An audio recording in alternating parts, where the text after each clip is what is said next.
أعوذ بالله من الشيطان الرجيم. بسم الله الرحمن الرحيم. الحمد لله رب العالمين، والصلاة والسلام على أشرف المرسلين نبينا محمد وعلى آله وصحبه أجمعين. السلام عليكم ورحمة الله وبركاته، وأهلا ومرحبا بحضراتكم جميعا إلى حلقة جديدة من حقبة من التاريخ.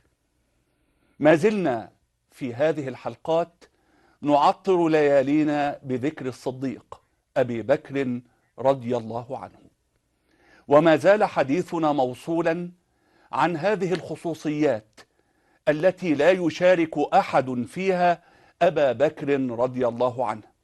في ختام حلقة البارحة تحدث شيخنا عن ثنائيات، عن أمور شابه فيها الصديق رسول الله صلى الله عليه وسلم.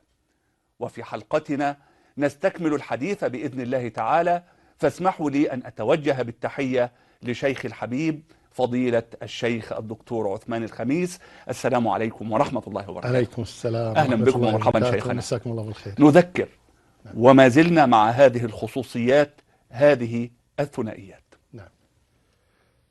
أولا حياكم الله. حياكم بها. حيا الله المشاهدين والمشاهدات الكرام. وكلمتك جميلة حقيقة عندما قلت نعطر أسماعنا بذكر سيرة الصديق. وأنا ما زلت أقول وسأظل أقول إلى أن يشاء الله تبارك وتعالى إن الصديق قد ظلم. ما ظلم بحيث أنه أوذي رضي الله عنه، لكن لم يعط حقه. لم يعرف المسلمون من هو أبو بكر حقيقة. يعني هذا دع عنك الذين يبغضونه الذين يسبونه، أنا أتكلم عن الذين يحبونه ويتولونه. أنا أتكلم عن أهل السنة الذين يتولون أبا بكر ويحبون أبا بكر. هؤلاء أنا أقول لهم قد كنت مثلهم في السابق، قد كنت مثلهم.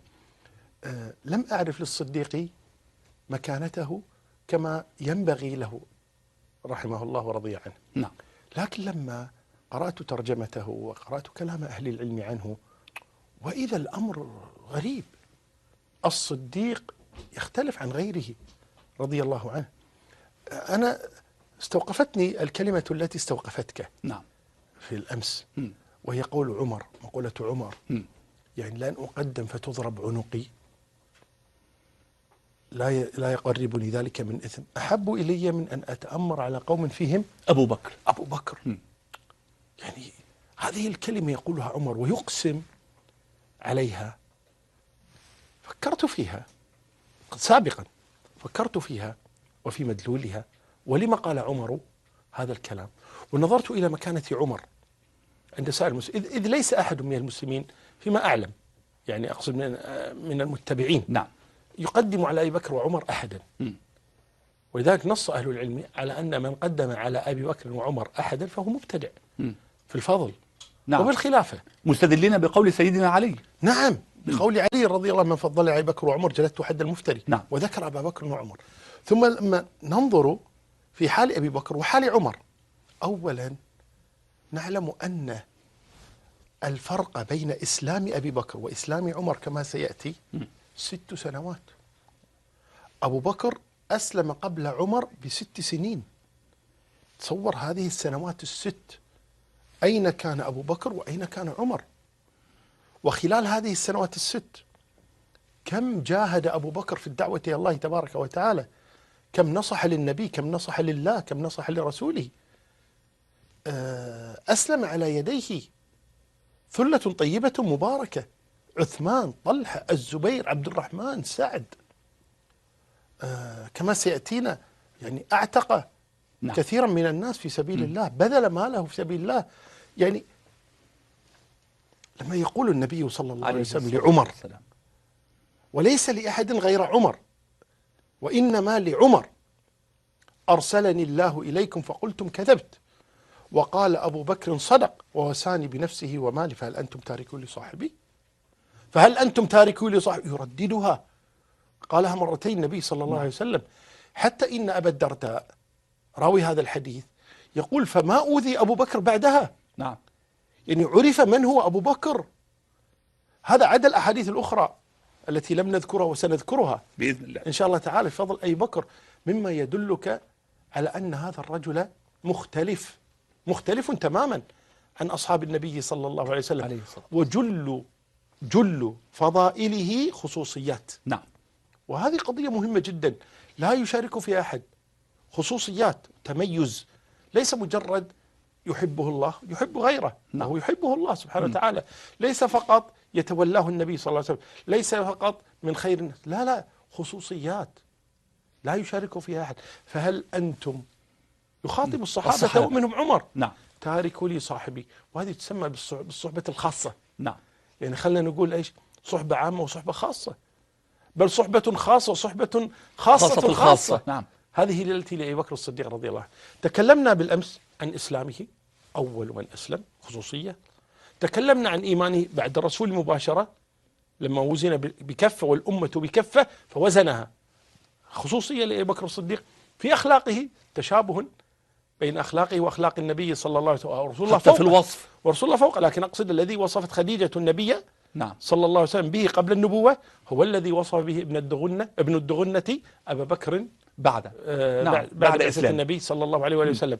وفي الدعوة مع النبي يدعو إلى الله تبارك وتعالى، ولذلك أسلم على يده هذه الثلة المباركة 5 من 10. ثم كذلك الموافقة في الحديبية لما قال لعمر إنه رسول مثل الله. قول النبي صلى الله عليه وسلم، وكأنه قد سمع النبي ماذا قال لعمر ثم عادها وكررها، ولم يكن الأمر كذلك. وإنما وفق إلى أن يقول مثل ما قال النبي صلى الله عليه وسلم. هذه تميزات وخصوصيات لهذا الرجل. من ذلك المشورة. كان النبي صلى الله عليه وسلم إذا استشار أصحابه يبدأ بمشورة أبي بكر. الله تبارك وتعالى يقول لنبيه محمد صلى الله عليه وسلم وشاورهم في الأمر. فكان يشاور، فكان أول من يشاور أبا بكر في بدر، قضية الأسرة. نعم. وهي قضية مشهورة. النبي صلى الله عليه وسلم أول من استشار في الأسرة، حيث إن القائد في المعركة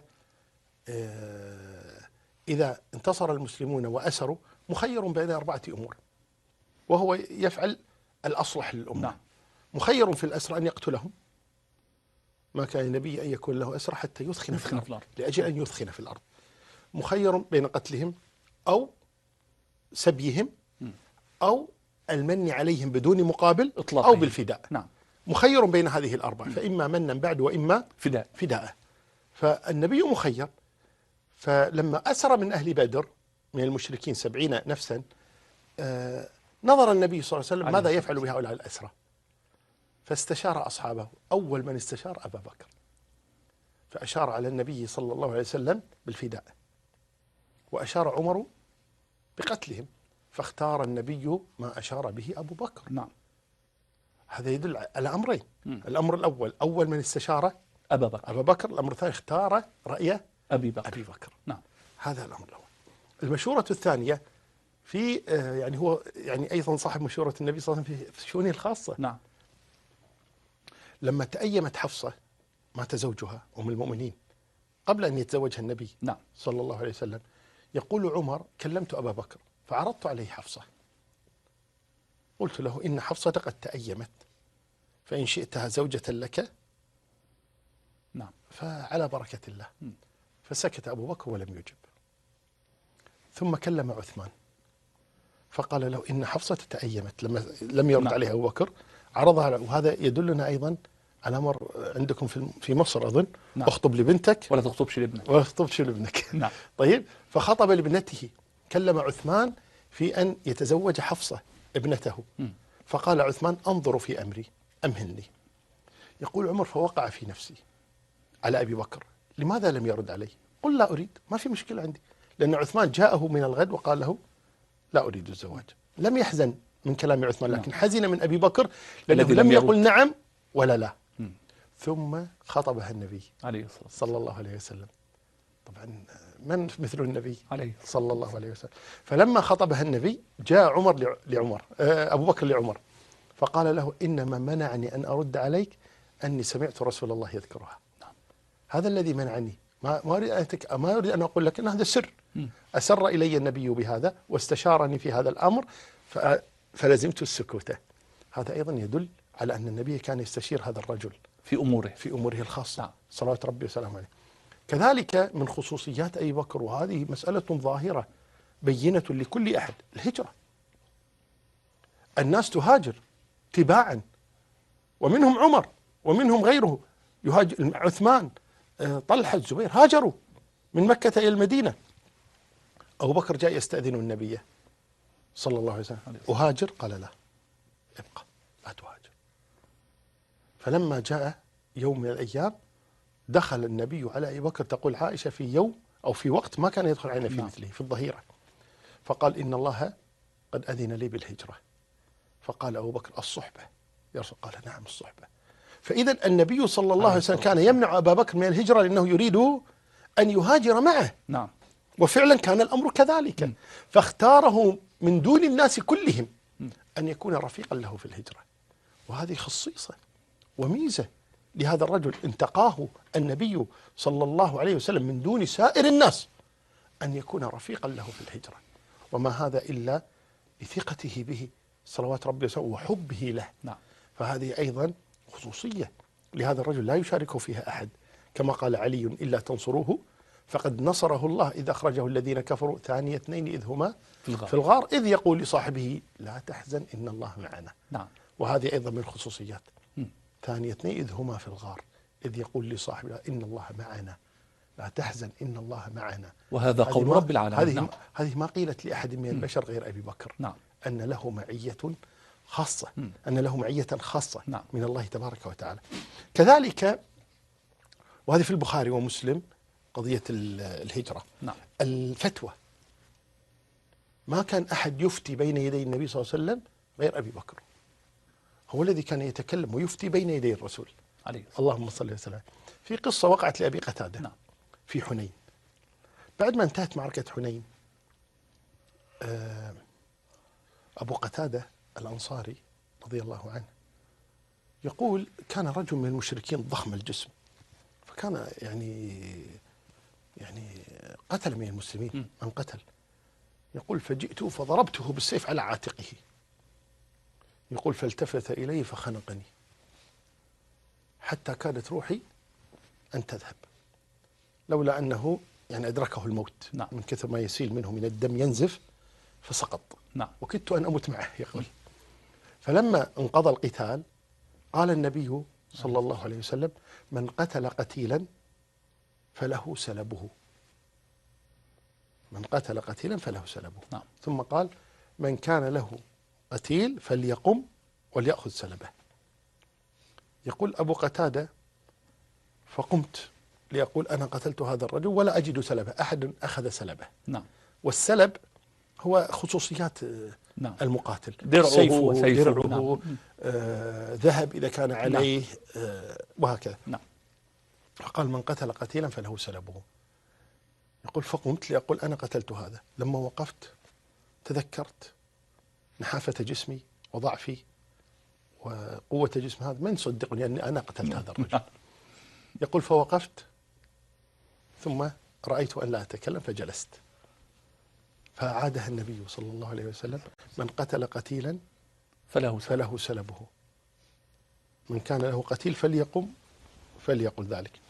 يقول فقمت الثانية وكذلك الثالثة، قام الأولى والثانية والثالثة، فالتفت إليه النبي صلى الله عليه وسلم قال ما لك؟ ما لك تقوم وتجلس؟ قال يا رسول الله أنا قتلت هذا الرجل وليست عندي بينة، طيب، ولا أجد سلبه. نعم. ما أدري من أخذ سلبه. فقام رجل من الأنصار فقال صدق يا رسول الله وسلبه عندي، أنا لو وجدته مقتولا وأخذت سلبه فمره أن يهبه لي. طيب، مر أبا قتادة أن يهبه لي. نعم. فقام أبو بكر وقال لا الله، لا الله بمعنى لا والله، والله الله، نعم. والله تالله وبالله. نعم. قال لا الله يعمد إلى أسد من أسد الله فيؤخذ سلبه أعده إليه، بين يدي النبي صلى الله عليه وسلم. فالتفت النبي إلى الأنصار وقال صدق أبو بكر. نعم. وأبو بكر ما تجرأ في أن يتكلم بين يدي النبي صلى الله عليه وسلم إلا وعنده ما نسميه اليوم بالضوء الأخضر نعم. من النبي صلى الله عليه وسلم، أنه يتكلم بين يدي النبي صلوات ربي وسلامه عليه، فتكلم وأفتى أن هذا لا يجوز، وأنه يجب عليك أن ترجع إليه سلبه. فقال النبي صلى الله عليه وسلم: صدق أبو بكر. نعم. هذا الرجل أستاذي متميز أيضا حتى عند الكفار. كيف؟ في أحد معلوم أن المسلمين انتصروا في بداية المعركة، وظهر أمرهم على الكفار حتى فر الكفار، وكادت أن تنتهي المعركة لولا أن ترك الرماة مكانهم كما هو معلوم. ثم أشاع رجل يقال له ابن قمئة أنه قتل النبي صلى الله عليه وآله وسلم، والنبي كان قد سقط في حفرة. نعم. صلوات ربي وسلامه، وأصيب. نعم. صلوات ربي وسلامه عليه. فزعم ابن قمئة أنه قتل النبي صلى الله عليه وآله وسلم، فتوقف القتال، لأن المشركين كانوا يريدون هذا الرجل، يريدون قتل النبي. قتل النبي، انتهت الدعوة. نعم. بس انتهت الدعوة. فلما صاح هذا قال: قتلت محمدا، توقف القتال وهدأت الأمور. فقام أبو سفيان وقال: أفيكم محمد؟ أفيكم محمد؟ يبي يتأكد هل قتل أو لم يقتل، والرسول يقول: لا تجيبوه، لا تجيبوه.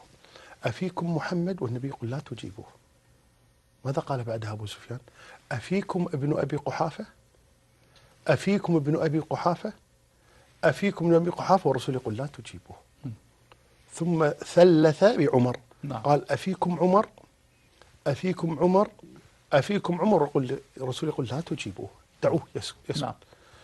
ففرح أبو سفيان وظن أن هؤلاء الثلاثة قتلوا، فقال: أما هؤلاء فقد كفيتموهم، يعني قتلوا. نعم. هنا لم يصبر عمر، فوقف عمر قال: بل أبقى الله لك ما يخزيك يا عدو الله، فهذا رسول الله صلى الله عليه وآله وسلم، وهذا أبو بكر وأنا عمر. فقال أبو سفيان: الله، يعني تقسم بالله؟ قال: الله أقسم بالله. قال: والله يا عمر لأنت أصدق عندي من ابن قمئة. وشاهدوا هذه القصة نعم. أن أبا سفيان بعد النبي صلى الله عليه وسلم ذكر أبا بكر ولم يثني بغيره. نعم. فدل هذا على أن الرجل يعني يعلم موقعه من النبي صلى الله عليه وسلم. نعم معروف موقعه من النبي نعم. صلى الله عليه وآله وسلم.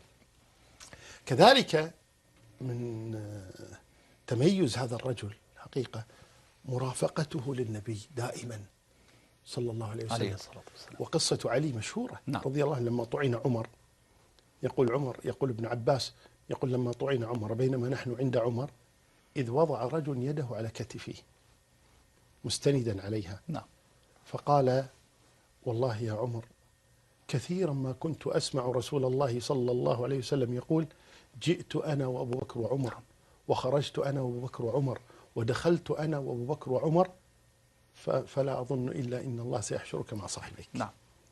والشاهد هنا أنا وأبو بكر وعمر، فمرافقة أبي بكر للنبي صلى الله عليه وسلم مشهودة. نعم. وكثيرا كثير القصص جدا فيما يكون أبو بكر مع النبي صلى الله عليه وسلم. ويكفيك في بدر كان مع النبي بل في كل قتال النبي صلى الله عليه وسلم أبو بكر لا يفارق ظله ظل النبي عليه الصلاة والسلام. صلوات ربي وسلامه عليه. فهو مرافقة تامة للنبي صلى الله عليه وسلم. كل الناس يفارقونه إلا أبو بكر، لا يفارقه إلا إذا دخل بيته صلوات ربي وسلامه عليه. الأمر الثالث، أو ما أدري وين وصلنا. نعم. ليس الثالث لا شك، في الصلاة. النبي صلى الله عليه وسلم قال: مروا أبا بكر فليصلي بالناس. ما كان يصلي بالناس في حضرة النبي صلى الله عليه وسلم لما مرض إلا أبو بكر، بأمر النبي صلى الله عليه وسلم. ولما قيل له إنه رجل أسيف قال: مروا أبا بكر فليصلي بالناس. ما كان يقبل إلا أن يصلي أبو بكر في الناس. وهذه أيضا ميزة لهذا الرجل وخصوصية. نعم. أنه يتقدم على سائر أصحاب النبي صلى الله عليه وسلم. والقصة مشهورة لما صلى النبي، أو لما صلى أبو بكر بالناس وجاء النبي صلى الله عليه وسلم صار الناس يسبحون لأبي بكر، النبي صف خلفه، نعم. يعني قبله إماما مم. وصف خلفه فسبح الناس. يقول وكان أبو بكر لا يلتفت في صلاته، فلما أكثروا من التسبيح وصفقوا انتبه، فالتفت أبو بكر فرأى النبي صلى الله عليه عليه وسلم. الصلاة والسلام. عند ذلك أراد أن يرجع ليتقدم النبي عليه الصلاة والسلام. صلى الله عليه وسلم، فقال له النبي مكانك، يعني أنا أقبل أنك أنت الإمام. نعم. أشار إليه مكانك، فرفع أبو بكر يديه يدعو، ولعله يحمد الله سبحانه وتعالى أن جعله في هذه المكانة. نعم. أن النبي صلى الله عليه وسلم يأذن له أن يصلي فيه. نعم. يرضاه للدين. نعم. فرفع يديه إلى السماء يدعو، ثم رجع فتقدم النبي صلى الله عليه وسلم، فقال له النبي صلى الله عليه وسلم بعدما قضى صلاته: ما منعك إذ أمرتك ألا تبقى في مكان؟ أنا قلت لك ابقى في مكان وأنا راضي. قال: ما كان لابن أبي قحافة أن يتقدم على رسول الله. عليه الصلاة. هذا الجيل عجيب، والله جيل عجيب. نعم. يعني شوف، يعني محبتهم للنبي، أدبهم مع النبي صلى الله عليه وآله وسلم. يقول: ما كان لابن أبي قحافة، ولم يقل ما كان لأبي بكر، وإنما قال: ما كان لابن أبي قحافة أن يتقدم على رسول الله صلى الله عليه وسلم. ورجع وتقدم النبي صلى الله عليه وسلم. كذلك من خصوصيات هذا الرجل العلم. كان أعلم أصحاب النبي على الإطلاق، أعلم أصحاب النبي على الإطلاق. وحديث أبي سعيد الخدري رضي الله عنه يدل على ذلك. نعم. ولكن قبل أن أذكر هذا الحديث وأتكلم عن علمية أبي بكر الصديق رضي الله عنه. أبو بكر الصديق في علميته يقول شيخ الإسلام تيمية: لا يعرف لأبي بكر الصديق مسألة واحدة أخطأ فيها. مسألة لا ندعي فيه العصمة، ولكن نتكلم عن الواقع. ولذلك إذا قال قائل نقول له: ائتنا بمثال، ائتنا بمثال. يعني الإمام الشافعي بوب بابا في كتاب الأم: اختلاف علي وابن مسعود. الخلاف اللي صار مسائل التي اختلفوا فيها. عمر بن الخطاب ذكرت له مسائل قالوا إنه أخطأ فيها في مسائل ورجع فيها. عثمان، علي، أبو بكر لا يعرف. يقول أهل العلم: لا يعرف لأبي بكر مسألة أخطأ فيها، والعكس صحيح، يعرف لأبي بكر مسائل حسم فيها الخلاف. شوف أستاذي، لما كان الناس في زمن النبي صلى الله عليه وسلم إذا اختلفوا أين يذهبون؟ إلى النبي عليه الصلاة والسلام فيحسم الموضوع، انتهى الأمر. منذ أن يقع خلاف بين الناس والنبي موجود يذهبون: اختلفنا في كذا، يقول الحق كذا، الصحيح كذا، انتهى الأمر، فينتهي الخلاف. في عهد أبي بكر كان الأمر كذلك، إذا اختلفوا حسمه أبو بكر وينتهي الخلاف. في عهد عمر زاد الخلاف قليلا، في عهد عثمان زاد أكثر، في عهد علي زاد أكثر، وما زال يزيد إلى يومنا هذا. لكن في عهد أبي بكر كانت المسائل تحسن كما كانت تحسن في عهد النبي في زمن النبي صلى الله عليه وسلم. وهذا الذي قلنا فيه الثنائية أو الخصوصية لهذا الرجل. من ذلك وفاة النبي صلى الله عليه وسلم، قد تكلمنا عنها. وكيف أن الناس ماجوا واختلفوا، هذا يقول لم يمت، وذاك يقول اسكتوا، وثالث جلس في بيته، ورابع وضع كفه على خده، وخامس واجم لا يدري ماذا يفعل. أبو بكر الصديق حسم الأمر كله، وصعد المنبر وقال مقولته المشهورة: من كان يعبد محمدا فإن محمدا قد مات، ومن كان يعبد الله فإن الله حي لا يموت. وأنهى الخلاف في هذه المسألة واستقرت الأمور على ذلك. أنهى الخلاف في سقيفة بني ساعدة التي ذكرناها بالأمس، وكيف أنهم اختلفوا: منا أمير منكم أمير، حسمها. قال: أبدا، الأئمة من قريش، نحن الأمراء أنتم الوزراء، انتهى كل شيء. ولذا قلنا لم يخالف أحد من الأنصار بعد ذلك، حسمها أبو بكر، وانتهى الخلاف في هذه المسألة.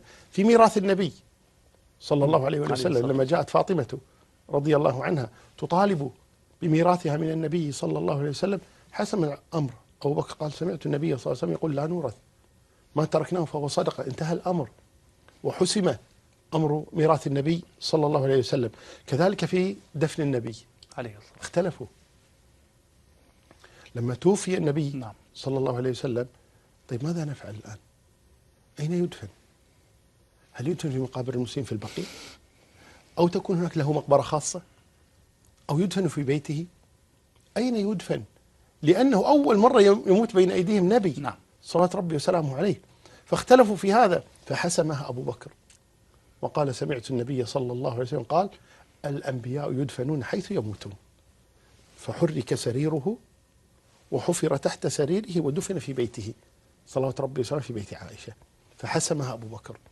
كذلك في قتال مانعي الزكاة. نعم. اختلف الصحابة هل نقاتلهم أو لا، يشهدون أن لا إله إلا الله وأن محمد رسول الله ويقيمون الصلاة، كل ما في الأمر أنهم منعوا الزكاة. نعم. فقال أبو بكر: والله لأقاتلن من فرق بين الصلاة والزكاة، وإنما الزكاة حق المال. ثم رأى أصحاب النبي صلى الله عليه وسلم بعد ذلك رأي أبي بكر ووافقوه على ذلك، وشكر أبو بكر على ذلك. نعم. قتال المرتدين كما سيأتينا. نعم. لما ارتد كثير من العرب وكثير من القبائل بعد وفاة النبي صلى الله عليه وآله وسلم،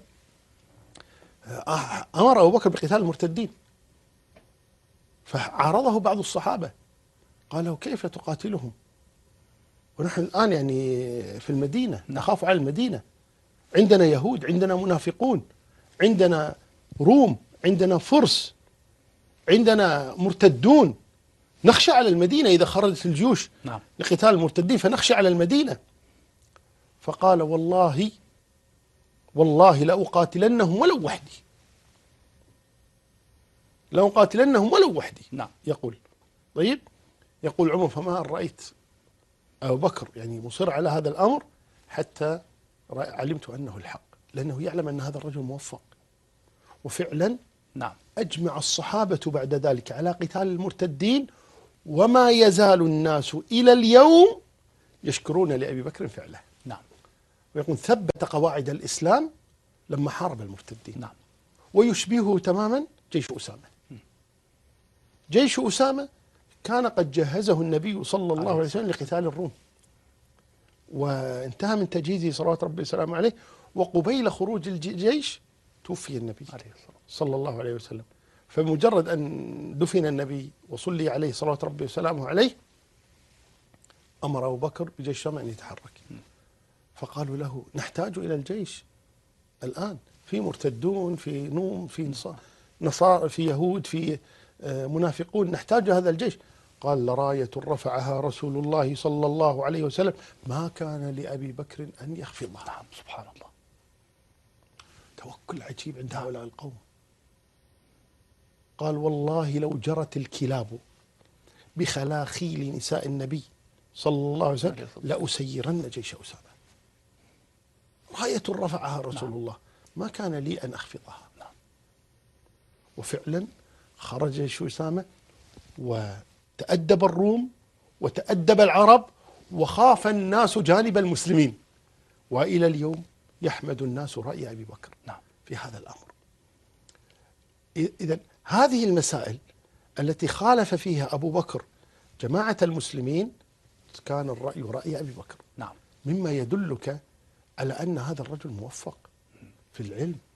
كان ولذا لم تختلف الأمة في زمانه، بل كانت كما كانت تقريبا في زمن النبي صلى الله عليه وسلم. هذا حديث أبي سعيد الخدري، وهو حديث عجيب. نعم. يقول أبو سعيد الخدري: خطب رسول الله صلى الله عليه وسلم الناس. هذا متى؟ هذا قبل وفاته بأيام. توفي النبي يوم الاثنين، هذه الخطبة ذكروا أنها الخميس أو غيره. خطب الناس صلوات ربي وسلامه، قال: إن عبدا خيره الله تبارك وتعالى بين ما عند الله وزهرة الحياة الدنيا. قال: فاختار ما عند الله. يقول أبو سعيد: فبكى أبو بكر وقال: فديناك بآبائنا وأمهاتنا يا رسول الله. قال أبو سعيد: فعجبنا له، يخبر رسول الله صلى الله عليه وسلم عن عبد خير ويبكي أبو بكر. يعني ما التلازم بين بكاء أبي بكر وبين تخيير الله لعبد؟ عبد خير. يقول أبو سعيد: فكان رسول الله هو المخير. وهذا الشاهد: وكان أبو بكر أعلمنا. وكان أبو بكر أعلمنا. ماذا قال النبي بعدها؟ يقول: فقال رسول الله صلى الله عليه وسلم بعد ما قلت أبي بكر هذه الكلمة، الكل ساكت، الرسول يخبر عن عبد خير، من الذي انتبه؟ أبو بكر. إلى أن هذا العبد هو الرسول صلى الله عليه وسلم أبو بكر. نعم. وأن الاختيار. نعم. وعلم النبي صلى الله عليه وسلم أن أبا بكر فهم ما أراد صلى الله عليه وسلم، فقال تلك الكلمة: إن من أمن الناس علي في صحبته وماله أبا بكر، ولو كنت متخذا خليلا غير ربي لاتخذت أبا بكر خليلا، ولكن أخوة الإسلام ومودته لا يبقين في المسجد باب إلا سد إلا باب أبي بكر. وهذا في البخاري. يعني النبي صلى الله عليه وسلم يبين للناس من هو أبو بكر. نعم. من هو أبو بكر؟ النبي لما طرح هذه المسألة رأى أنه ما انتبه إلى أن المخير هو رسول الله صلى الله عليه وسلم، وانتبه لذلك أبو بكر الصديق فقال تلك الكلمة الطيبة: فديناك بآبائنا وأمهاتنا يا رسول الله. فقال النبي صلى الله عليه وسلم: إن من أمن الناس علي بصحبته وماله أبا بكر، ولو كنت متخذا من أهل الأرض خليلا لاتخذت أبا بكر خليلا، ولكني خليل الرحمن. نعم. خليل الله. إن الله اتخذني خليلا كما اتخذ إبراهيم خليلا، ولكن أخوة الإسلام ومودته. ثم قال: لا يبقين في المسجد باب إلا سد إلا باب أبي بكر. هذه صراحة يعني فضيلة لهذا الرجل رحمه الله تبارك وتعالى ورضي عنه. بقي من فضائل أبي بكر الصديق رضي الله عنه ما جاء عن عروة بن الزبير. نعم. قال: اعتق أبو بكر 7 كلهم يعذب في الله. شفت المعذبين لما كانت قريش تعذب نعم. من أسلم، نعم. أبو بكر كان يشتري هؤلاء المعذبين ويعتقهم في سبيل الله. يعني كيف هذا الرجل له أثر في الإسلام. يعني ممن اعتق بلالا وعامر بن فهيرة وامرأة يقال لها النهدية وابنتها وزنيرة زين وأم عبيس وأمة بني المؤمل، هؤلاء كلهم اعتقهم أبو بكر الصديق رضي الله عنه. وقصة شرائه لبلال عجيب. نعم. لما رأى بلالا مدفونا في الحجارة، فجاء أبو بكر وقال: أريد أن أشتري هذا العبد. فقال له أمية بن خلف: أبيعك إياه ب5 أواق من ذهب. فقال أبو بكر: قبلت. فاشتراها أبو بكر. ماذا قال أمية؟ قال أمية لأبي بكر: لو قلت أوقية لبعته. يقول أمية طلبت 5. يقول أبو بكر: أنا طلبت 5 ولو عرضت واحدة لوافقت. لو عرضت أوقية لبعته. يعني نعم. كأنه يقول ما يسوى شيء هذا العبد. زاهد فيه. أي ما يسوى شيء هذا نعم. العبد. قال: لو عرضت أوقية لبعته. فماذا قال له أبو بكر؟ قال: لو طلبت 100 لاشتريته. كأنه يقول له هذا غالي بس أنت ما تفهم. نعم. قال: لو طلبت 100 لأعطيت. هذا الرجل هو أبو بكر الصديق رضي الله عنه. النبي صلى الله عليه وسلم أشار إلى استخلاف أبي بكر إشارات. نعم. ومن هذا اختلف أهل العلم في خلافة أبي بكر، هل كانت بالنص أو كانت بالشورى؟ يعني هل الناس اختاروا أبا بكر أو أن النبي صلى الله عليه وسلم نص على أبي بكر؟ أنا رأيين. الرأي الأول: النبي نص على أبي بكر، قال أبو بكر خليفة من بعدي، لكن هناك من علم هناك من لم يعلم، يعني يستدلون بأحاديث نذكرها. نعم. وهناك من قال لا، هو نص لكنه نص خفي وليس نصا جليا. نعم. بل هو نص خفي. وبعضهم قال لا، إنما هي شورى، واختير أبو بكر بالشورى وليس بالنص. وعلى كل حال، سواء قلنا بالنص الجلي الواضح أو قلنا بالنص الخفي غير أو بالشورى أو بالشورى، مع هذا سواء هذا أو هذا أو هذا، لكن لا شك أن هناك إشارات. نعم.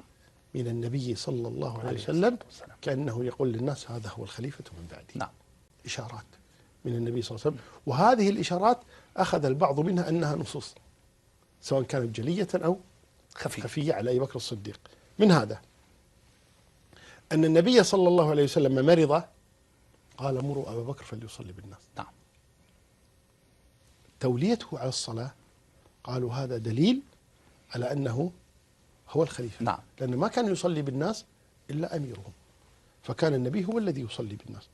فإذا أمر أبا بكر أن يصلي بالناس، نحن نتكلم عن 12 يوما نعم. فترة مرض النبي عليه الصلاة صلى الله عليه وآله وسلم، وحتى في يعني بإذن النبي صلى الله عليه وسلم، بل وأمره مروا أبا بكر أن يصلي بالناس.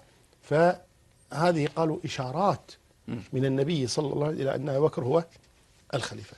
عن جبير بن مطعم يقول أتت امرأة النبي صلى الله عليه وآله وسلم فأمرها بأمر، وأمرها أن ترجع إليه مرة ثانية. فقالت المرأة أرأيت إن جئت ولم أجدك؟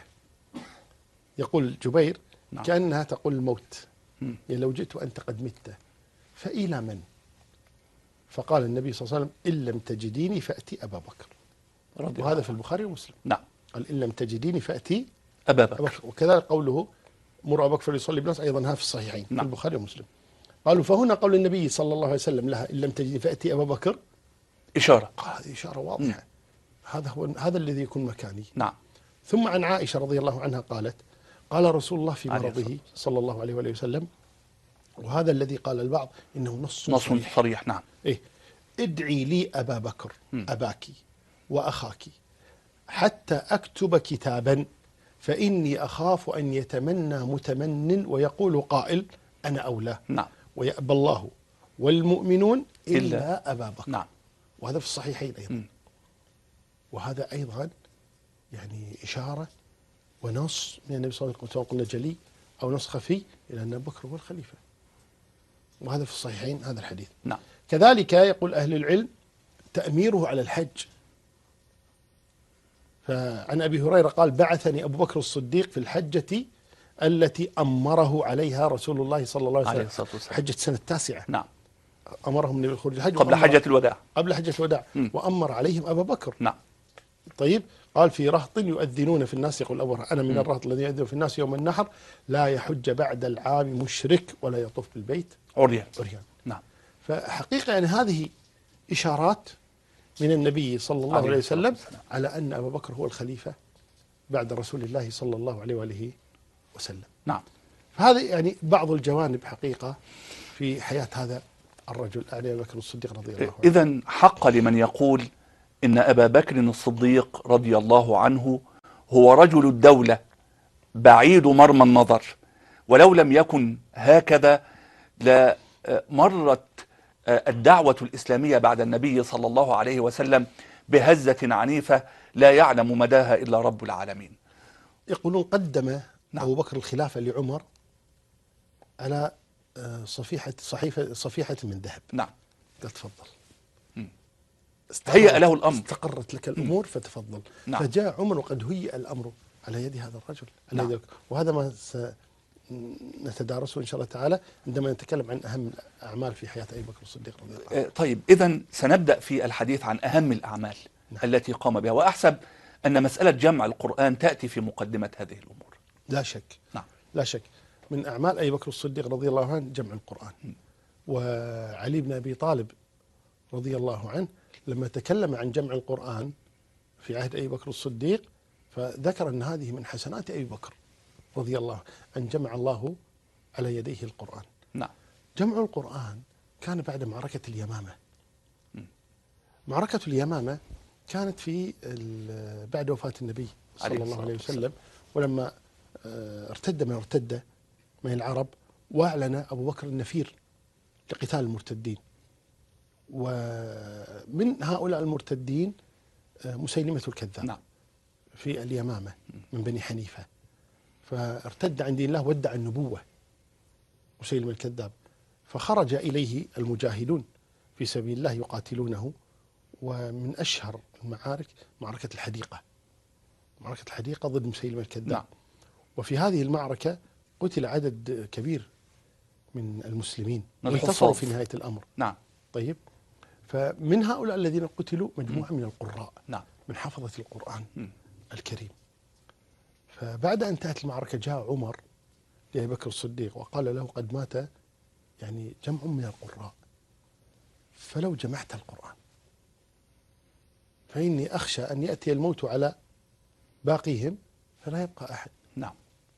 فقال أبو بكر: ولكنه أمر لم يفعله رسول الله عليه الصلاة صلى والسلام. الله عليه وسلم.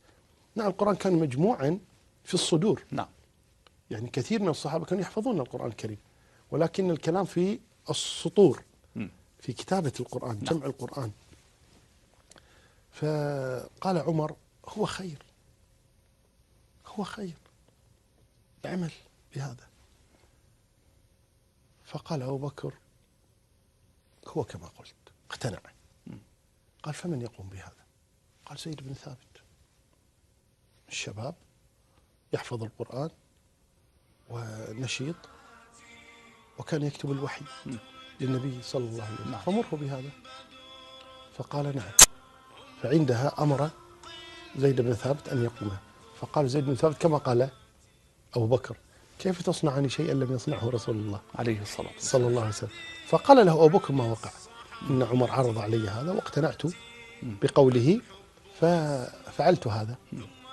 فقال زيد: والله لو أمرتموني بنقل جبل لكان أهون علي من هذا الأمر.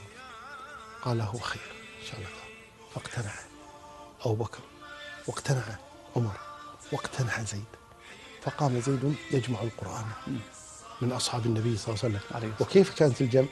كان الجمع أنه يأتون لمن سمع النبي حين نزل عليه القرآن. نعم. من حضر النبي عندما يقول له اكتب كذا، هم كتبة الوحي، ومن تلقاه من النبي مباشرة. وإلا لو كانت القضية قضية من يحفظ فكثيرون يحفظون القرآن. زيد يحفظ القرآن، كان كتب القرآن. أبو بكر كان يحفظ القرآن، عثمان كان يحفظ القرآن، واحد يكتبه، بس واحد يكتبه. لكن ليست القضية، وإنما أرادوا أن يجمعوه ممن كتبه نعم، بين يدي النبي عليه الصلاة صلى الله عليه وسلم. ولذلك يقول زيد: فصرت أجمعه من العسب نعم واللخاف، طيب، وورق الشجر، يعني الأشياء التي كانوا يكتبون عليها. نعم. هذه كانت وسائلهم في ذلك الوقت، الجلود نعم نعم. هكذا كان يكتبون المصحف في هذه الأشياء. يقول: فجمعتها ثم كتب المصحف في عهد أبي بكر الصديق. نعم.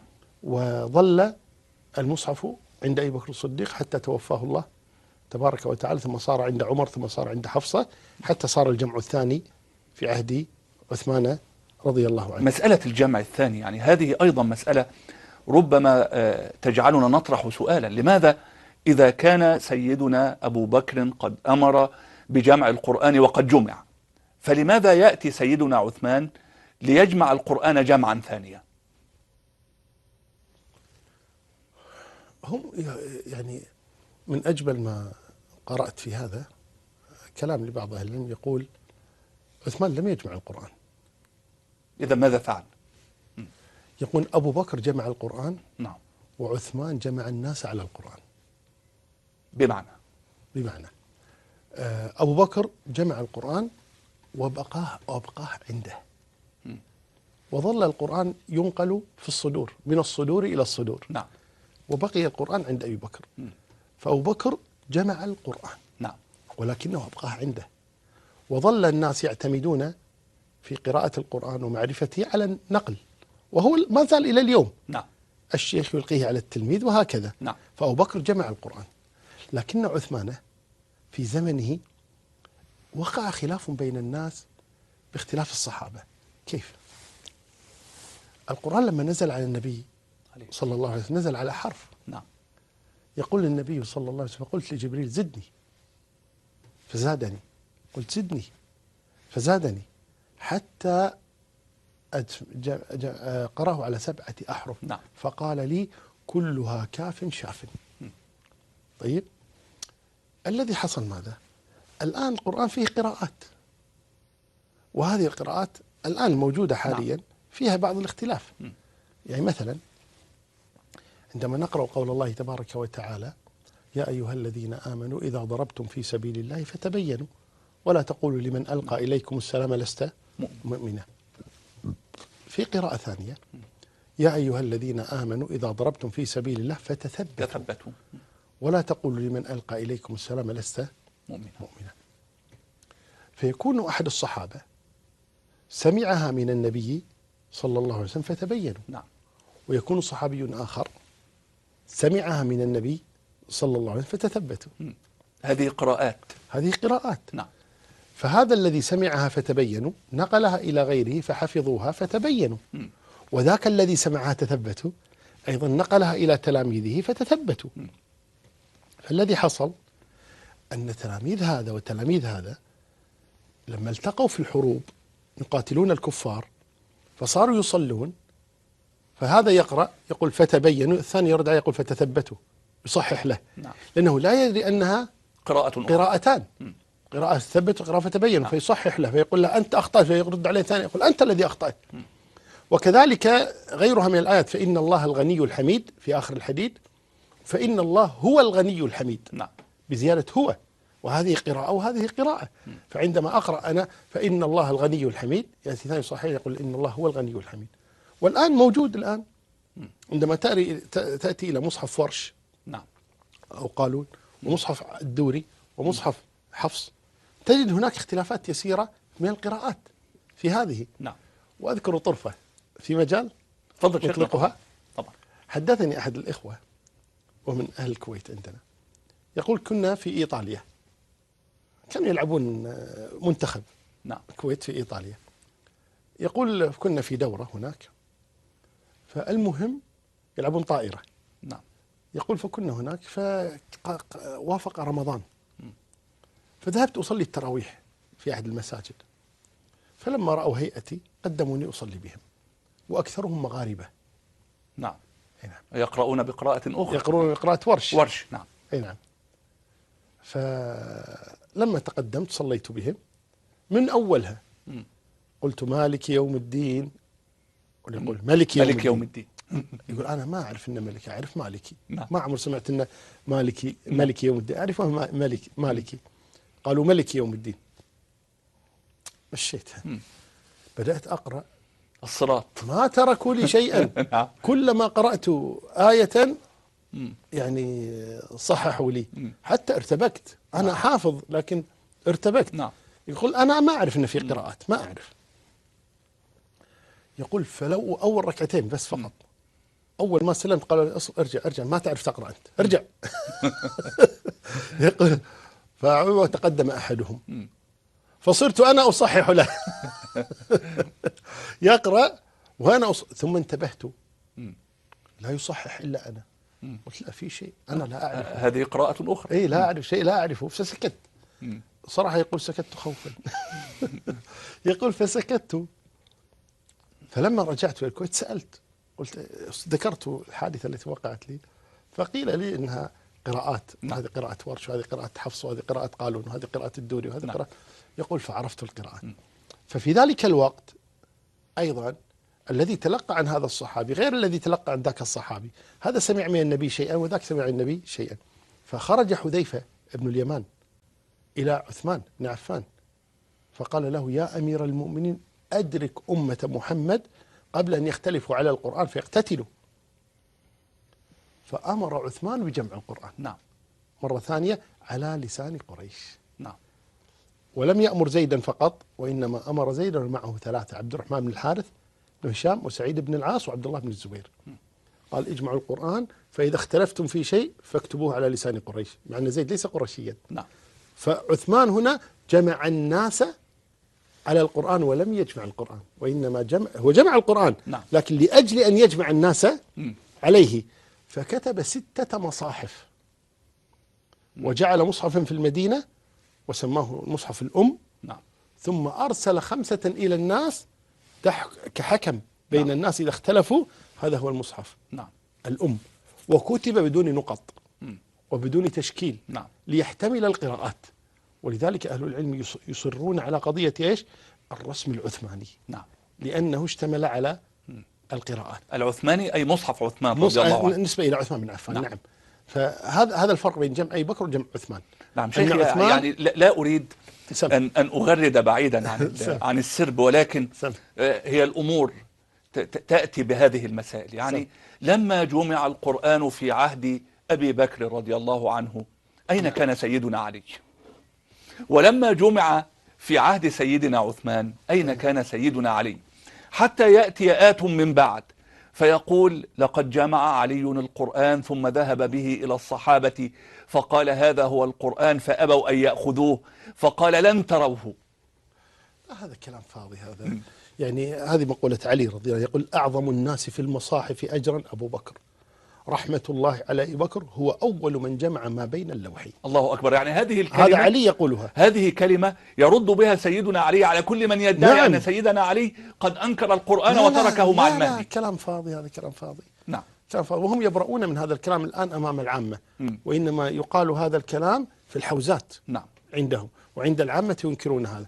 فعلي يثني على أبي بكر وأثنى على عثمان. نعم. قال والله ما قام به عثمان، يقول لو كنت مكان لفعلت مثله. نعم. ويقول إنكم تعيبون على عثمان أمر إنما فعله على ملأ من أصحاب النبي، وكلهم وافقوه على هذا. فعثمان ما أتى بشيء يعني منكر نعم. رضي الله عنه، وهذا سيأتينا إن شاء الله عندما نتكلم عن عثمان رضي الله عنه. لكن الشاهد من هذا أن جمع أبي بكر كان بموافقة أصحاب النبي صلى الله عليه وسلم، وجمع عثمان كذلك كان على موافقة من أصحاب النبي صلى الله عليه وسلم، إلا ما ذكر من الخلاف عن عبد الله بن مسعود، وسيأتي ذكره عندما نتكلم عن عثمان رضي الله عنه بإذن الله تعالى. الأمر الثاني، يعني هذا العمل الذي قام به أبو بكر من أعظم الأعمال التي قام بها. نعم. وأشرتم منذ قليل إلى قتال المرتدين. نعم.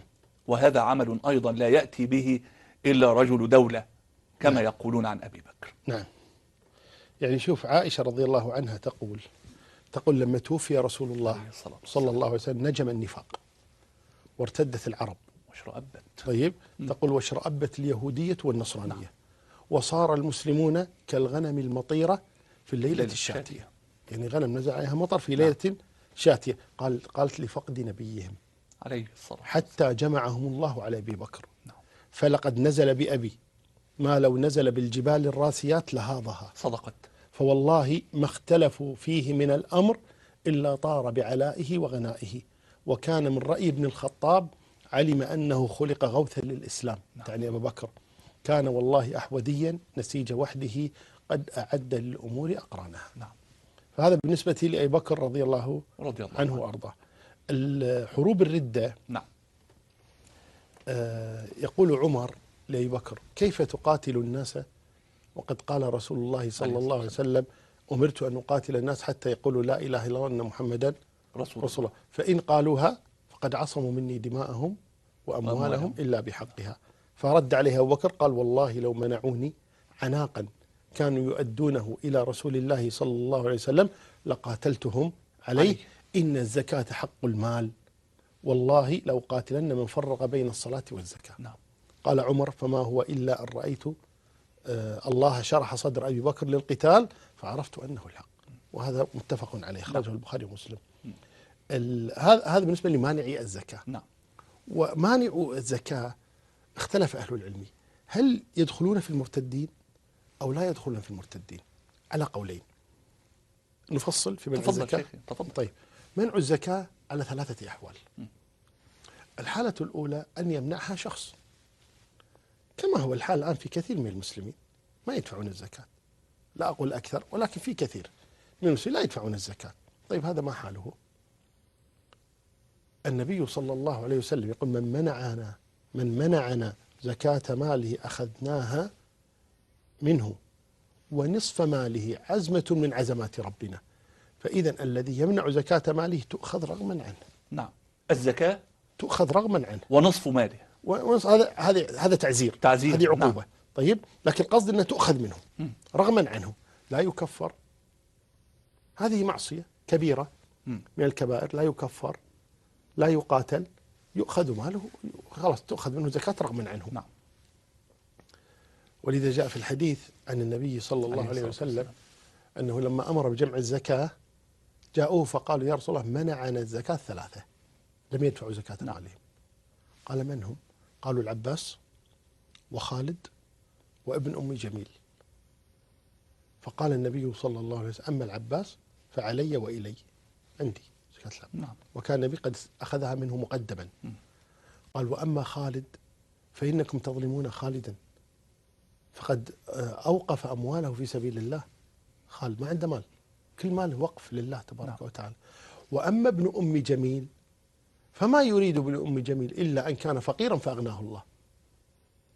ما ينقم ابن أم جميل، كان فقيرا فأغناه الله، عابه نعم. النبي على هذا الفعل. فالشاهد من هذا أن الذي يمنع الزكاة إذا كان فردا تؤخذ منه رغما عنه. هذه الحالة الأولى. الحالة الثانية إذا منعها جماعة يقاتلون عليها. نعم. تدفعونها رغما عنكم، يخرجون للقتال حتى يدفعوا الزكاة ولا يكفرون، لا يكفرون بهذا. الحالة الثالثة يقاتلون، فإن قاتلوا لمنع الزكاة هنا يكفرون. نعم. لأن هنا ليس فقط امتنعوا وإنما قاتلوا وجحدوا على منع الزكاة، فهذا سموه جحودا. نعم. فقال هؤلاء يكونون مرتدين. نعم. ومن هذا قتال بني تميم لما قاتلهم خالد نعم. بن الوليد. أرسل أبو بكر خالد بن الوليد لبني تميم أو لبني يربوع من بني تميم. نعم. يعني فأخذ من بني تميم قال لهم بنو يربوع، وكان عليهم متمم مالك بن نويرة. نعم. مالك بن نويرة أخوه متمم. كان عليهم مالك بن نويرة. فجاءهم خالد بن الوليد قال ما منعكم أن تدفعوا الزكاة؟ لماذا امتنعتوا عن دفع الزكاة؟ خرج لقتالهم. نعم. لأن هنا ليس فردا وإنما جماعة، قبيلة أو فخذ نعم. كامل امتنع عن دفع الزكاة، فجاءهم خالد بالقتال. ثم قبل أن يقاتلهم قال ما منعكم أن تدفعوا الزكاة؟ فقال له مالك بن نويرة إنما هي أموال كنا ندفعها لصاحبكم فلما مات. ما بال أبي بكر؟ ما بال أبي بكر؟ لصاحبكم، يعني هذا اللفظ. إيه نعم. نعم. وذكروا عنه بيتا من الشعر أنه قال أطعنا رسول الله ما كان وسطنا فيا لعباد الله ما بال أبي بكر. ما لنا شغل في أبي بكر. نعم. أيورثها بكرا إذا مات بعده فتلك لعمر الله قاصمة الظهر. هنا قاتلهم خالد بن الوليد رضي الله عنه. لما قالوا هذا الكلام قاتلهم خالد بن الوليد وقاتلوه. فقتل منهم مالك بن نويرة وأمر بضرب عنقه. قال يا ضرار بن الأزور. نعم. قال يا ضرار قم فاضرب عنقه. كيف يقول أموال ندفعها لصاحبكم؟ قال أهو صاحبنا وليس بصاحبك؟ فجعلوا هذه الكلمة ردة. نعم. كيف يقول أموال ندفعها لصاحبكم؟ هكذا يتكلم عن رسول الله صلى الله عليه وآله وسلم. فقال قم فاضرب عنقه. فأمر ضرارا بضرب عنقه. هذه الأولى. الثانية أنهم استجابوا. نعم. وقبلوا لما جاءهم خالد بالجيش قالوا خلاص ندفع الزكاة. خافوا واستسلموا. فقال خالد أدفئوا أسراكم. فقتلوهم بالخطأ، ظنوا أنه يريد نعم. قتلهم فقتلوهم بالخطأ. وخالد لم يقتلهم وإنما أمر بإدفائهم فقتلوهم.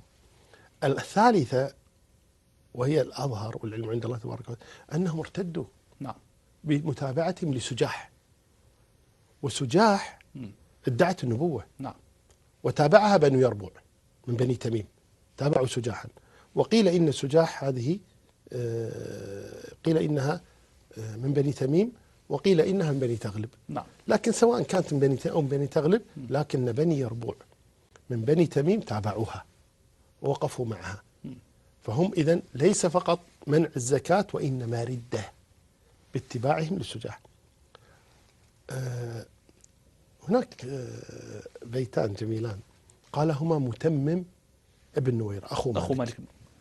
بعدما قتل مالك وكان يحبه كثيرا.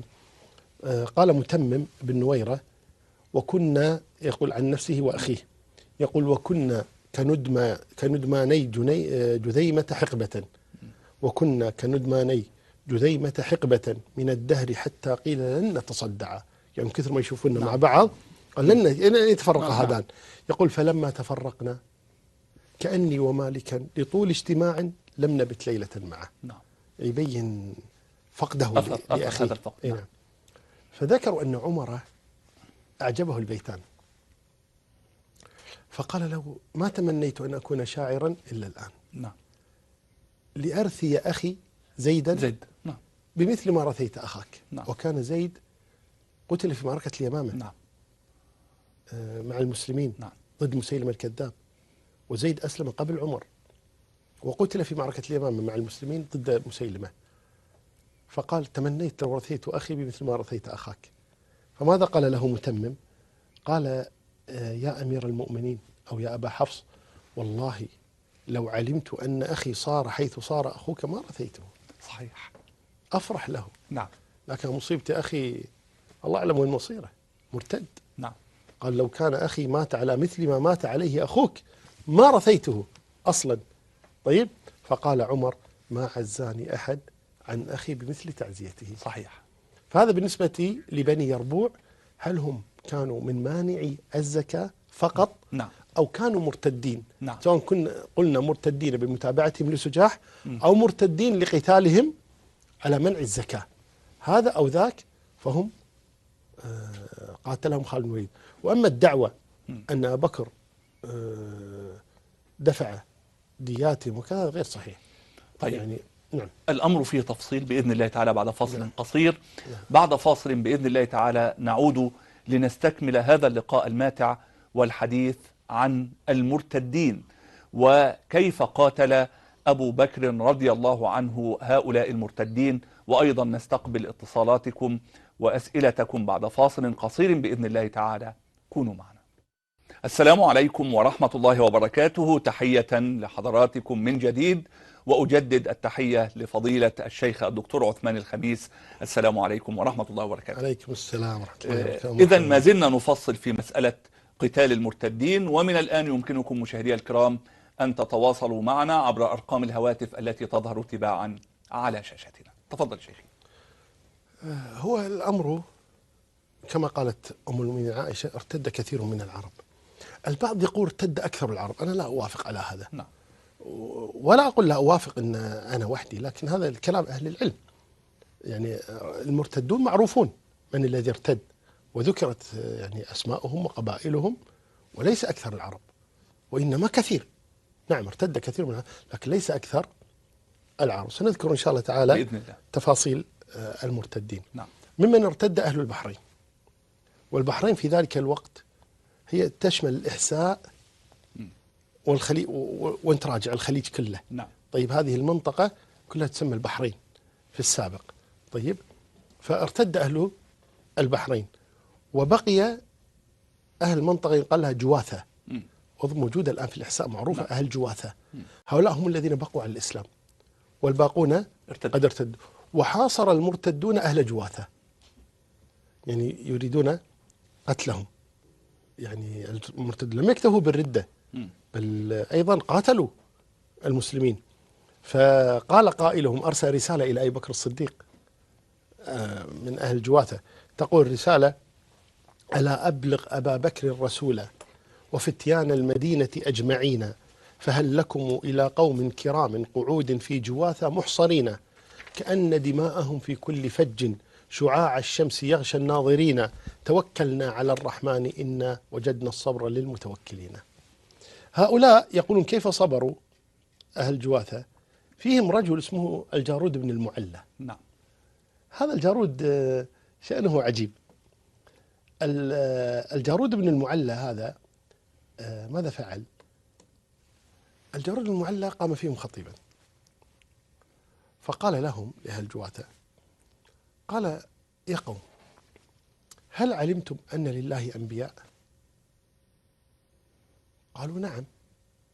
قال: أرأيتموهم أم علمتموهم؟ نوح، موسى، إبراهيم، عيسى، يونس، يحيى، زكريا، المذكورون في القرآن. نعم. وفي السنة.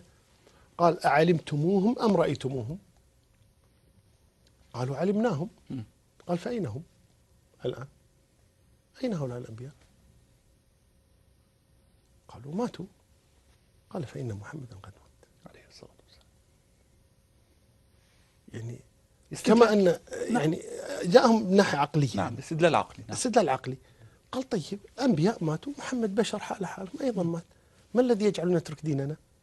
قال: فإن محمدا قد مات فاثبتوا على دينكم.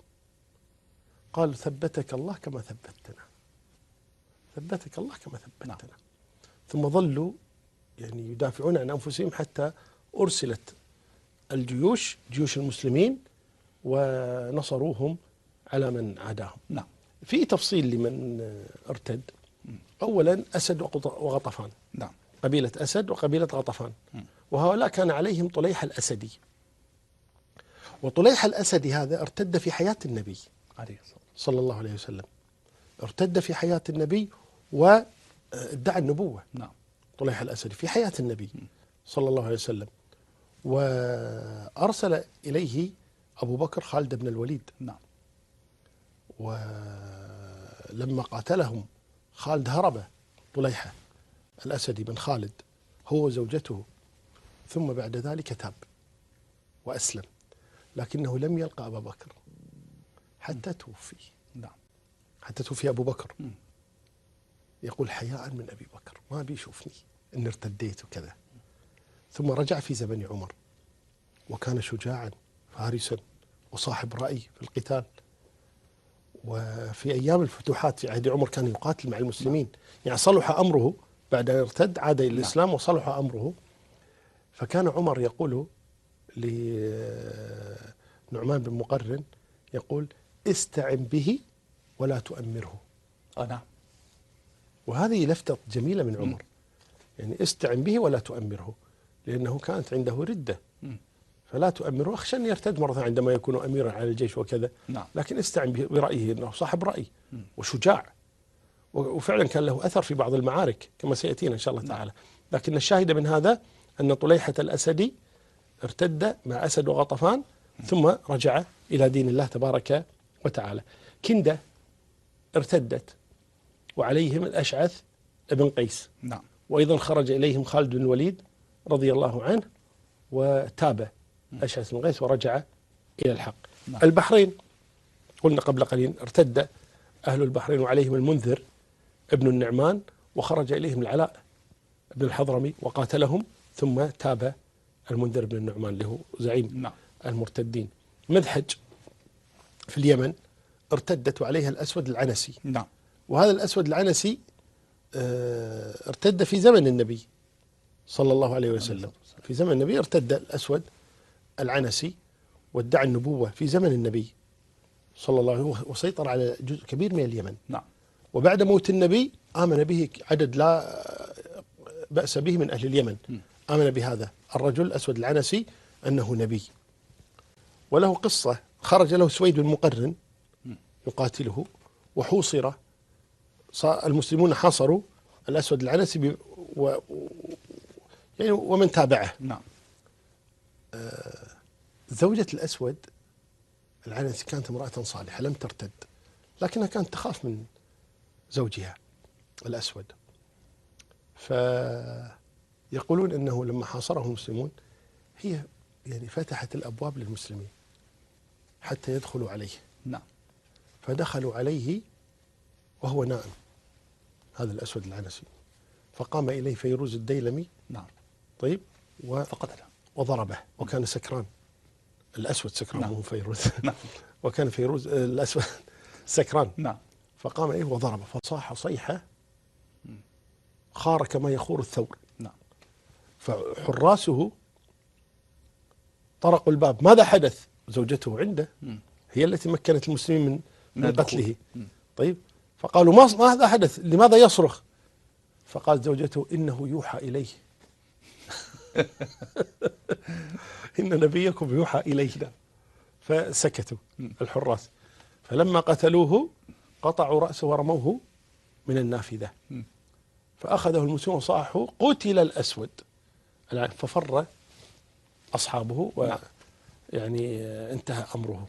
الأسود العنسي. ارتد كذلك بنو حنيفة.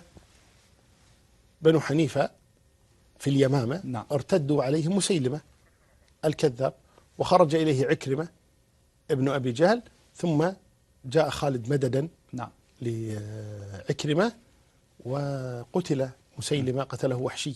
نعم. يقول قتلت عدو الله وولي الله. سبحان الله. قتل حمزة عم النبي صلى الله عليه وسلم لما كان كافرا. نعم. وحشي، ثم أسلم وحشي وقتل مسيلمة الكذاب. قال فأرجو أن تكون هذه بتلك، يعني كالتعويض صحيح مما فعل مع حمزة رضي الله عنه. نعم.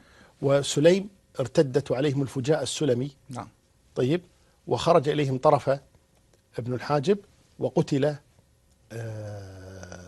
الفجاء السلمي، وقيل إنه أحرق بالنار فجاء السلمي. وتميم ارتدت، أو جزء كبير من تميم ارتد وعليهم سجاح التغلبية أو التميمية على خلاف. نعم. وخرج إليهم خالد بن الوليد، وقيل قتلت مرتدة وقيل أسلمت نعم. وتابت، والعلم عند الله تبارك وتعالى. نعم. كأنك معي بعض الاتصالات. نعم. تفضل. فنبدأ باتصال أبي عبد العزيز من السعودية. السلام عليكم. وعليكم السلام ورحمة الله وبركاته. تفضل يا أبو عبد العزيز. حياك الله أستاذ أسامة. حياك وبياك، أهلا بك. كيف حالك؟ طيب. الحمد لله نحمد الله. والشهر عليكم مبارك إن شاء الله. وعليك يا أخي الكريم. أهلا بك، تفضل. الحقيقة أن البرنامج ممتاز، لكنه في نفس الوقت يتعارض مع برنامج آخر في قناة صفا.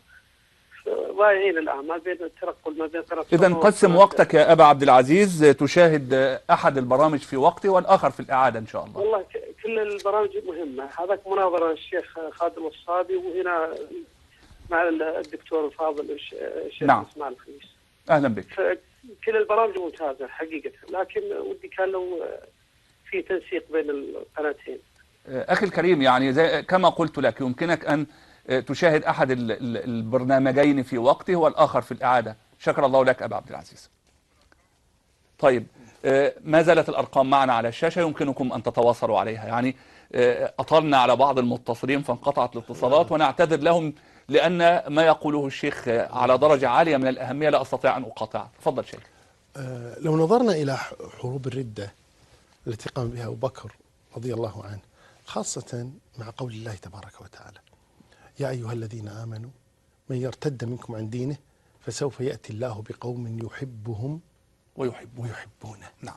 أذلة على المؤمنين عزة على الكافرين يجاهدون في سبيل الله ولا يخافون لومة لائم ذلك فضل الله يؤتيه من يشاء والله واسع عليم. يعني عندما يقول الله هذه الآيات يعني أستغرب حقيقة، يعني أستغرب جدا من هؤلاء القوم الذين يصمون أبا بكر وعمر وعثمان بل الصحابة كلهم أنهم كانوا مرتدين، حتى قال قائلهم أن أصحاب رسول الله ذهبوا إلا 3.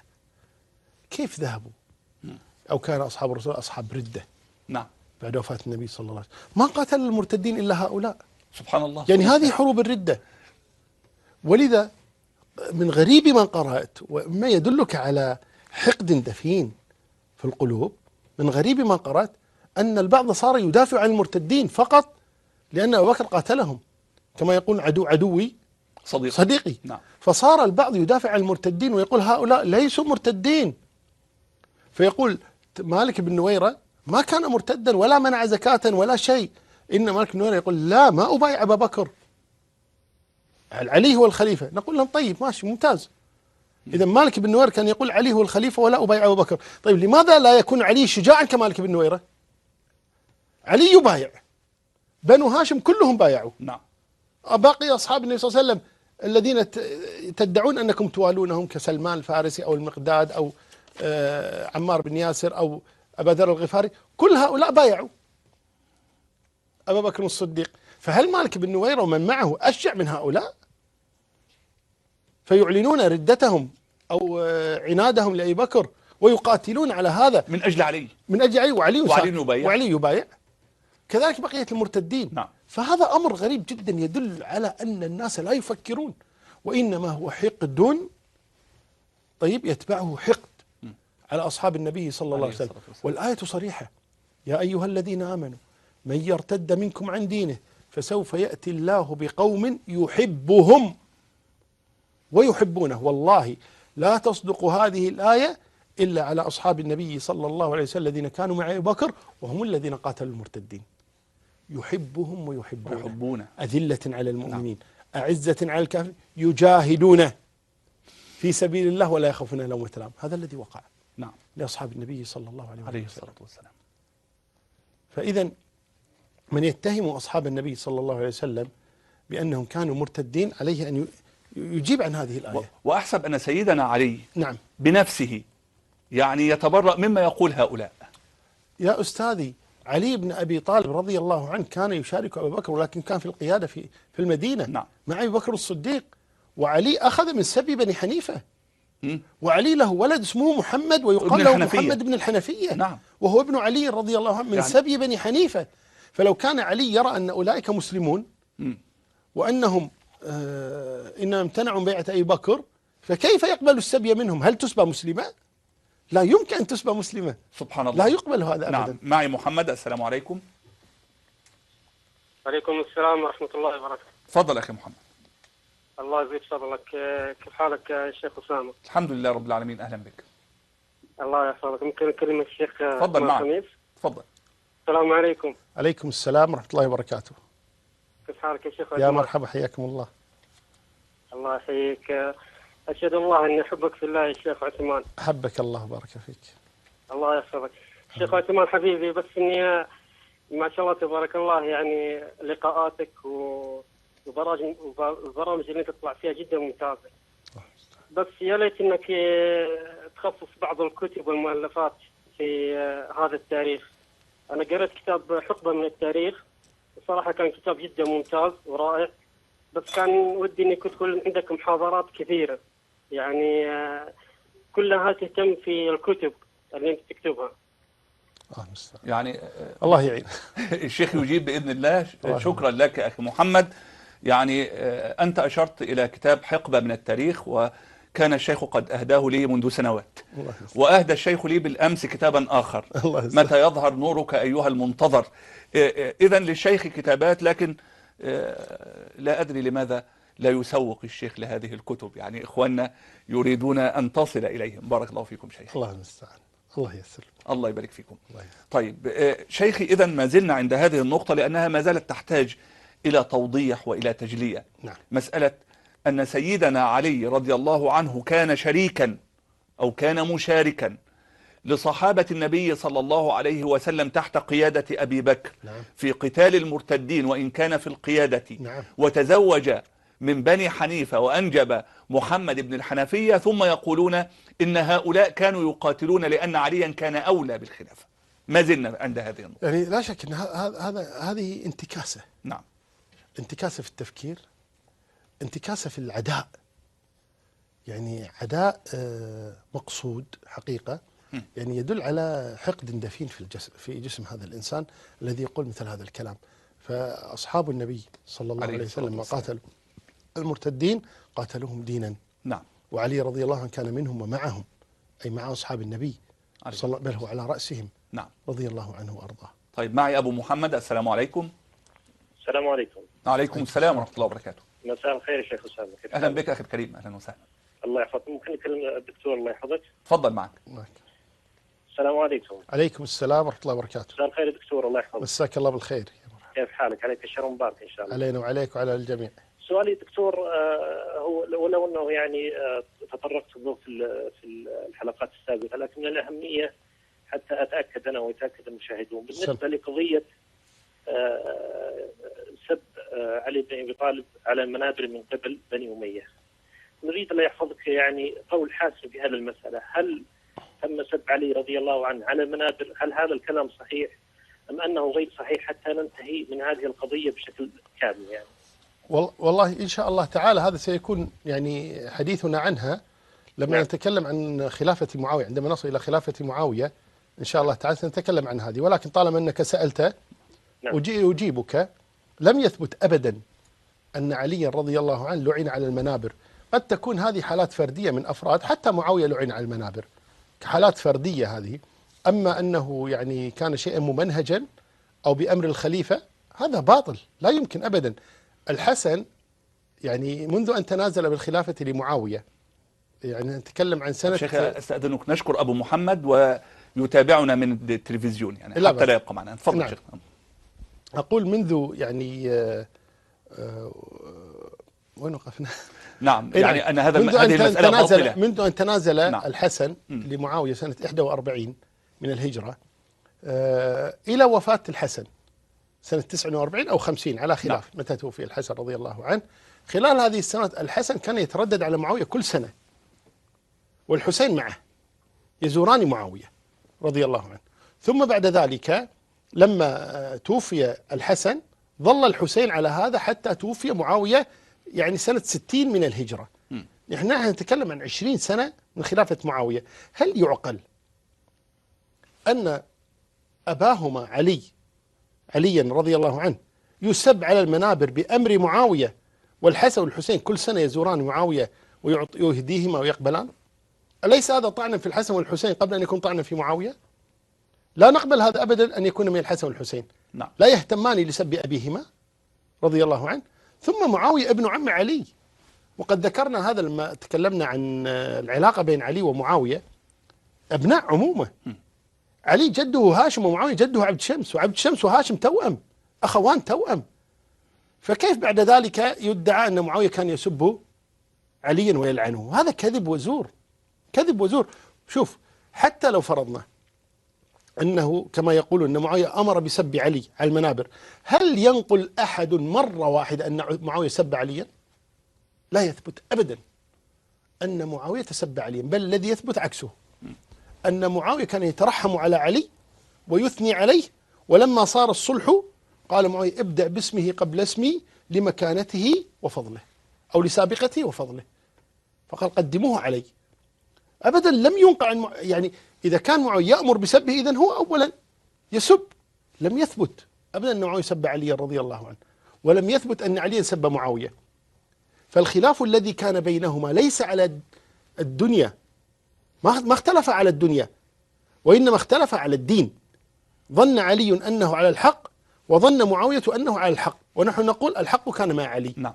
لكن في ذلك الوقت معاوية ظن أنه على الحق، فقاتل عليا لأجل هذا، وعلي كان يرى معاوية مخطئا فقاتل معاوية على هذا. فالقتال الذي كان بينهما على الدين وليس على الدنيا، ولذلك لم يسب أحدهما الآخر، وكل عذر صاحبه. علي عذر معاوية ومعاوية عذر عليا، ولذا لم يسب أحد من الجيشين في ذلك القتال، ولم يجهز على جريح. فالقصد أنه لم يثبت أبدا أن عليا سب معاوية، ولا أن معاوية سب علي أو أمر بسب علي، وهذا لا يقبله الناس. الناس كانوا يقومون على معاوية ويردون عليه بأدنى من هذه، فكيف يقبل أن يسب علي في المدينة مثلا على المنابر وأصحاب النبي متوافرون ويسكتون؟ هذا إساءة الظن بأصحاب النبي صلى الله عليه وسلم. كيف يسب علي ويسكتون؟ نعم. ما كانوا يسكتون على هذا أبدا. لكن قد يقول قائل أن بعض بني أمية سب عليا، نعم ممكن هذا، كما أن بعض أهل الكوفة سب معاوية، ما نستبعد هذا أبدا، وقد يكون وقع من بعضهم هذا.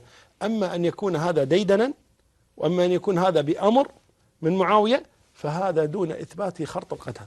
نعم شيخي، هنا مسألة دائما تطرح، وسؤال يعني يقوله البعض مستنكرا، يقول يعني كيف تقولون إن علي رضي الله عنه قاتله معاوية وأنتم تترضون على معاوية وتقولون أيضا رضي الله عنه، فكيف يكون كل منهما مؤمنا ثم يتقاتلان، وكأنه يتجاهل نص القرآن الكريم في هذا الباب، وإن طائفتان من المؤمنين اقتتلوا.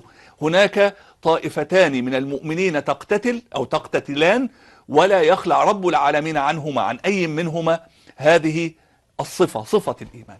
بل أشد من هذا. نعم. الجمل مبشرون بالجنة، يعني معاوية قد لا يكون مبشرا بالجنة. نعم. لكن الزبير وطلحة وعلي في الجبل سبحان الله كلهم مبشر بالجنة، ولكن هذا القتال لم يكن عن اختيار منهم. فلذلك يعني علي بكى رضي الله عنه لما رأى طلحة مقتولا. يعني كيف في يوم من الأيام كنت أنا وأنت نقاتل مع رسول، اليوم نتقاتل؟ فبكى علي لما رأى طلحة وقال ليتني مت قبل هذا ب20 سنة. نعم. هذا علي رضي الله عنه. فالقصد أن ليس كل قتال وقع بين مسلمين يلزم أن يكون يعني كافرين. نعم. وإنما قول النبي صلى الله عليه وسلم إذا التقى المسلمان بسيفيهما فالقاتل والمقتول في النار، أو قول النبي صلى الله عليه وسلم سباب المسلم فسوق قتاله كفر. هذا إذا استحل قتله. نعم. إذا قاتله لا لأجل الدين. أما إذا قاتله ويرى أنه مخطئ، وهذا قاتل يرى أنه مخطئ، وكلاهما تأول واجتهد في هذه المسألة، فهذا لا يكون. وهذا إن شاء الله سنتكلم عليه بالتفصيل إن شاء الله تعالى عندما يكون حديثنا عن معركة الجمل وصفين اللي هو خلافة علي رضي الله عنه بإذن الله تعالى. شكرا الله لك وبارك الله فيك شيخ الكريم، والشكر موصول لكم أيها الأحبة في كل مكان. سلام الله تعالى عليكم ورحمته وبركاته. انتهى الوقت. الله ربنا يبارك فيكم.